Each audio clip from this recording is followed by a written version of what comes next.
Olá, tudo bem? Eu sou a professora Mônica de Língua Portuguesa, sou professora na Domingos Puglini do 8º ano C e hoje também vou ajudar os alunos da Escola João Salto, dos 8º anos. Hoje nossa atividade será das páginas 1 a 11, tá? Nós vamos ver as páginas 1 a 11. Nossa, professora, mas por que tantas páginas? Antes a gente fazia só uma folhinha. Porque agora, como nós temos a apostila, nós precisamos caminhar com ela. Se nós fizermos apenas uma página e um vídeo, uma página, nós não vamos caminhar. E eu sei que sobra tempo para vocês fazerem algumas coisinhas a mais. Então, nós vamos entrar na gramática, nós vamos caminhar aí com a nossa apostila, tá? Eu tenho que lembrá-los que sempre que vocês tiverem dúvidas, vocês tirem pelo WhatsApp com o professor de vocês, tá? Os alunos do 8º C, que são meus, pode me perguntar lá pelo grupo. E se forem de outro professor, também, tá, pessoal? Os professores estão sempre com os grupos nas mãos para responder para vocês. Essas atividades que vocês fizerem a partir de agora na apostila, depois a gente vai vistar para vocês terem as notas, certo? Então, não deixem de fazer. Nós vamos começar com essa apostila aqui. Então, vocês peguem aí, a minha está escrita de 6º a 9º, porque é do professor, mas a de vocês deve estar aqui, ó, 8º ano. Então, essa azulzinha aí, que é tempos de recordar, nós vamos recordar algumas coisas. Talvez vocês já tenham visto isso que eu vou passar, então, como eu não tenho como saber, nós vamos recordar, tá? Aí na nossa apostila, vamos começar com essa. Então, lembrando que eu não vou poder ficar lendo todos os textos com vocês, porque se nós fizermos isso, o vídeo fica muito extenso. Não posso passar de um certo tempo aqui. Então, nós vamos passando, aí eu vou explicar o que for principal e vocês depois voltam e leem o texto, ok? Esse primeiro texto aí é uma crônica. Já vou explicar lá na frente para vocês as diferenças de crônica. Vocês viram bastante isso o ano passado, não sei se lembram, se não lembram, então vamos relembrar. Vocês têm duas perguntinhas antes do texto, ó, antes de ler. Você já esqueceu de alguma palavra importante durante uma conversa? Como você reagiu? Essas duas perguntinhas você não precisa escrever, só pensar nelas aí. 2. Como as pessoas costumam agir quando se deparam com uma dificuldade desse tipo na comunicação? O que as pessoas fazem quando elas esquecem alguma palavra?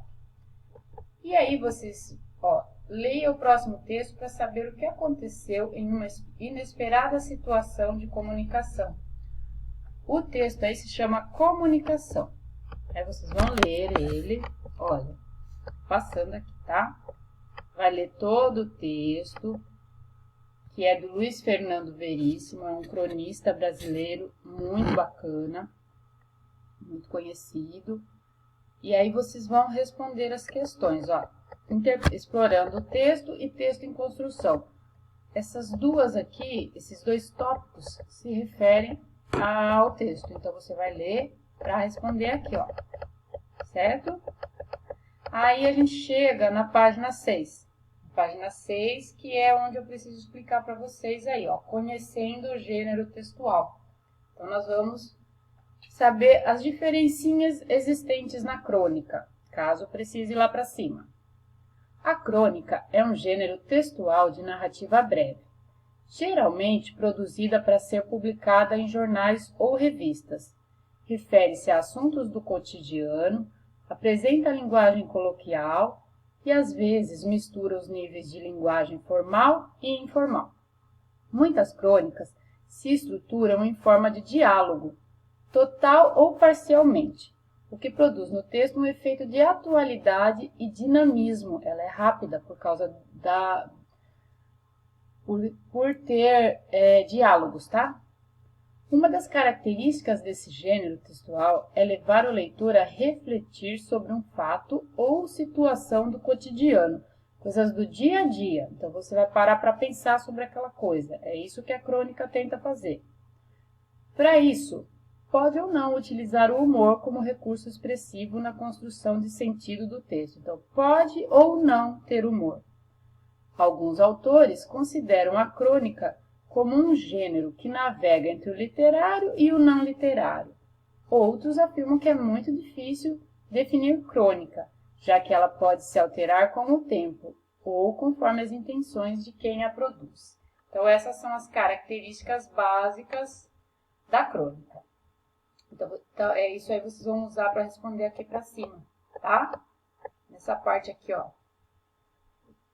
Nessa parte aqui do texto em construção, vocês vão usar essa explicação que eu acabei de ler aí, certo? Aí, nós vamos para essa outra parte aqui, ó. Reflexão sobre o uso da língua. Agora é um pouquinho de gramática que nós vamos começar a rever. Código, língua e linguagem. Para vocês saberem a diferença básica aí, código é o meio pelo qual se passa a mensagem. Então, pode ser gestos, pode ser figura, fala, escrita. Esse é o código, tá? Língua é um conjunto de códigos, por exemplo, da escrita são as palavras. Um conjunto de palavras é a língua. Linguagem também não deixa de ser um código, que é o meio pelo qual se passa a mensagem. E dentro dessa linguagem, nós temos a verbal, que são as palavras, e a não verbal, que são imagens, gestos, etc, tá? Dentro disso que eu expliquei, vocês vão respondendo aqui, ó. Então, tem aí, ó. Observe as imagens a seguir e indique o que cada uma quer comunicar. Você vai escrever embaixo o que quer dizer cada um desses desenhos aqui, dessas imagens, tá vendo? Uma comunicação por imagem. Observe agora esta outra imagem. Você é capaz de responder o que ela significa? Sim, não, depende de cada um, tá? E nós vamos continuando. Compare as imagens do exercício 1 e 2.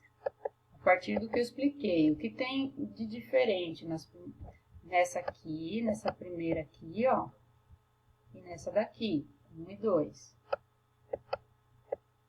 O que seria preciso para que a imagem do exercício 2 tivesse sentido para você? O que a gente precisaria saber? Precisaria saber antes, né, o que isso aqui significa. Só olhando isso daí, a gente não consegue identificar.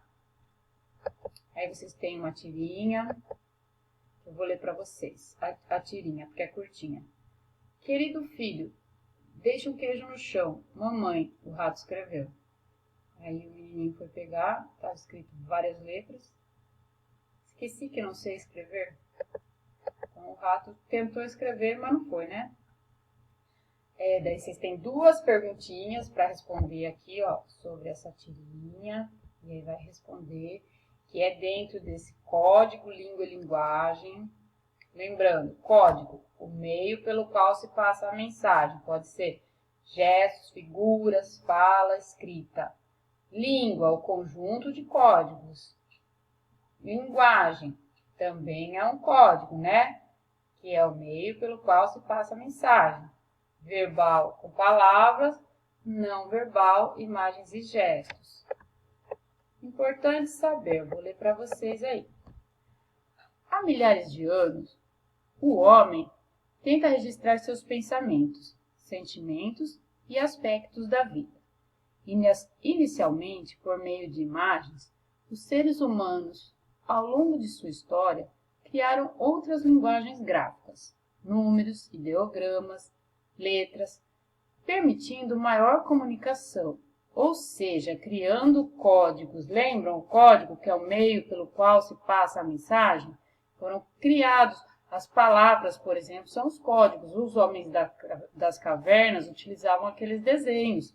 Os egípcios também. Isso era o código deles, o meio para conseguir se comunicar.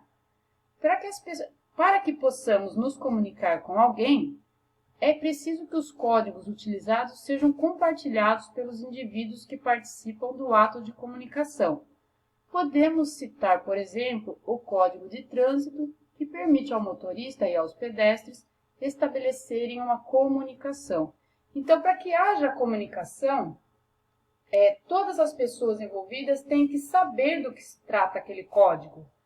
Se eu pegar, por exemplo, hieróglifos egípcios, eu não vou conseguir saber o que quer dizer aqueles códigos, né? Porque não faz parte, eu não aprendi aquele código, então eu não vou conseguir me comunicar por aquilo. Já a língua portuguesa é o código de comunicação de nós portugueses, certo? Continuando. A língua também é um código, pois é um conhecimento partilhado que permite a comunicação entre os indivíduos de um grupo social. Cada língua se organiza de acordo com hábitos e tradições de um determinado grupo, refletindo a sua cultura.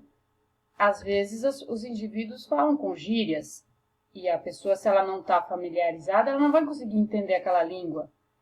Outra língua, por exemplo, o inglês, se eu não aprender, eu não vou conseguir entender aquela língua. Conseguem entender isso? Preciso estar familiarizado com aquela língua. Então, podemos dividir as formas de comunicação em dois grandes grupos, de acordo com o código que utilizam. Daí vem aí que eu já falei para vocês, ó. Linguagem verbal, quando o homem utiliza a palavra para se comunicar. A palavra também é chamada de signo linguístico, pode ser observada em situações de comunicação falada ou escrita. E a linguagem não verbal, quando o homem se comunica por gestos, expressões fisionômicas, imagens e sinais. Ok? Então, essa parte. Aí vocês têm aí. Discurso, situação de comunicação, interlocutores. Mais uma coisa para vocês saberem. Então, veja bem. O discurso é o que a pessoa vai dizer. A situação de comunicação é o contexto em que ela está. E os interlocutores é o falante e o ouvinte, os dois falando juntos, certo? Isso são os interlocutores. Vou ler para vocês o quadrinho.